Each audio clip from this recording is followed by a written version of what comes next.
is Regina from Black Media. Thank you so much for this wonderful conference. Well, thank you for coming. It's, every year we get this reunion with ethnic media, with Black media. Such a wonderful, big family reunion. So thank you for the wonderful job. And this year's conference is, I can tell that more people coming and more, contents. So what's your expectation for this conference? Well, I think the expectation is to make sure that we are bringing information that is relevant to the media, that will help in their sustainability, and also to make sure that they make connections with other ethnic media, what they're doing in their field, and also making sure that they connect with some of the powerful people making decisions, whether it be propositions like we just left that conversation, or whether it be, the state treasurer, the state superintendent of public instruction. I think that it's really being able to highlight the things that have been happening over the last year and come together to make sure that we're kind of all on the same page in terms of what's going on in our industry. It's wonderful, you and Sandy Close are really like the mother for all the ethnic leaders here, taking care of your children. So those people are really hardworking people, but they have not been really recognized in our community. Yeah, so I know that you and Sandy are working hard on this, and how can we work together? Well, I think the way that we continue to work together is we are continuing to fight for resources. And whenever we get those resources, we pass those resources down to you guys because we know how hard it is to do the work that you're doing. It is no small feat to have to run a media company and to be a community voice. You're a historian for the community. You're the fourth estate. You guys put a check and you're watching what's happening in community. And I think that is so important. There's no one else that can do that. And so in our community, I think sometimes people lose sight of how important that work is. But I think that's what keeps me up late at night. Those are the things that keep me fighting. And even whenever I feel like I can't do it anymore, I can think about the work that you do. I think about the work that so many of the other media are doing to make sure that you're bringing information that's reliable, that has that brand equity into community. And I think that, my goals are just to make sure that, you guys are able to continue to do that work. Not tell you what to think, just making sure that you guys have the resources to tell the community story and capture the things that are happening in the community. That's so touching that we feel we are not alone. Yeah, continue doing this is really not easy because always lack of hands, always lack of funding, and always have deadlines every day. Yeah, you can imagine all this.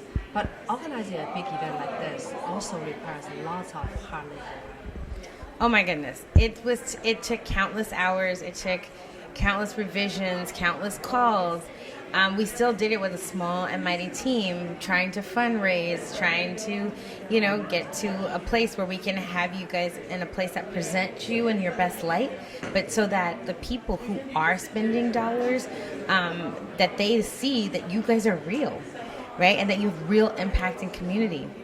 And I think once people are able to see that, I think that, it's about elevating you all. But yes, it's a lot of hard work. I only have to do it once a year. You guys do this every day, though. You have events that you plan. You have the news that you're producing. You have lots of information that you have to process and get through and say, oh my goodness, there's so much information here. How do I make sure I translate that?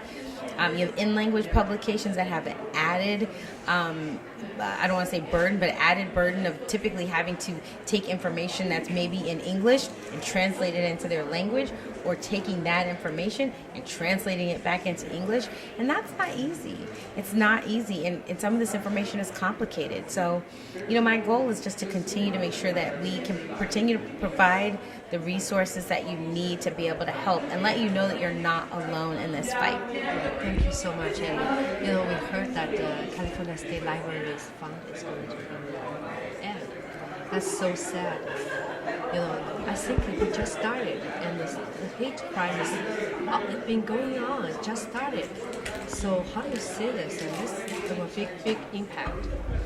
Well, yeah, I mean, I think this is going to be a really huge hole for people, but I do think that there's other bright sides and opportunities. I mean, once again, that's why we were bringing you guys here today.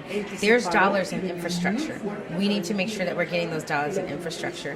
There's dollars in education. I think we need to make sure that we're fighting to get the dollars in education.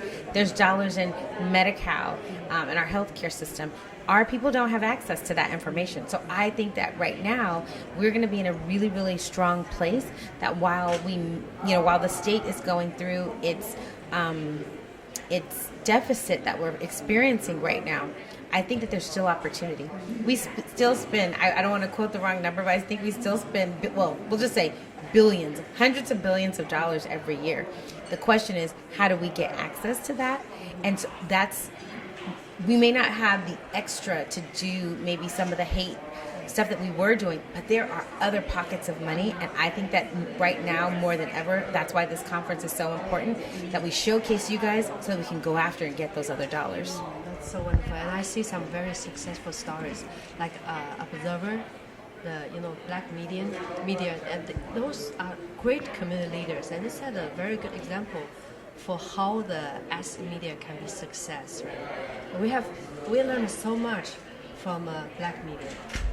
Well, I know I'm happy that you have, and I mean, I think that we're all learning from each other, and I think that's the part that is so great about this experience and the work that we're doing, is that this really gives us an opportunity to learn from each other what's working, the things that we should be doing, the things that we may not want to do, so that we can go back in our community and actually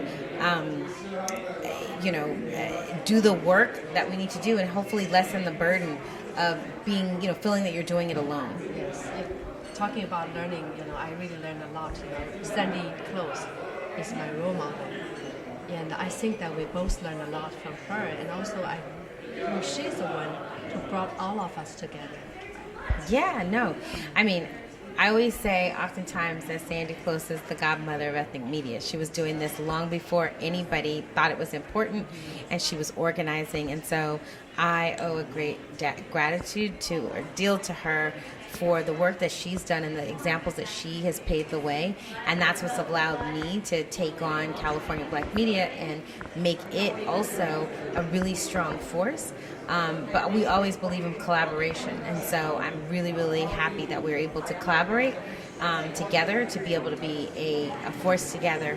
Oftentimes, one of the things that she says is, whenever you have 5 fingers closed on your hand, it makes a fist, and I think that's what happens. What we do with ethnic media when we come together. Yes, we got all our fingers together and create a big fist. Yes, and be stronger and get our voice be heard. It's such an honor to have you, and thank you, and Sandy, for the wonderful job you do to support and help, and for lots of love for our ethnic. Yes, thank you so much for having me, and I'm so happy that you're here. Thank you.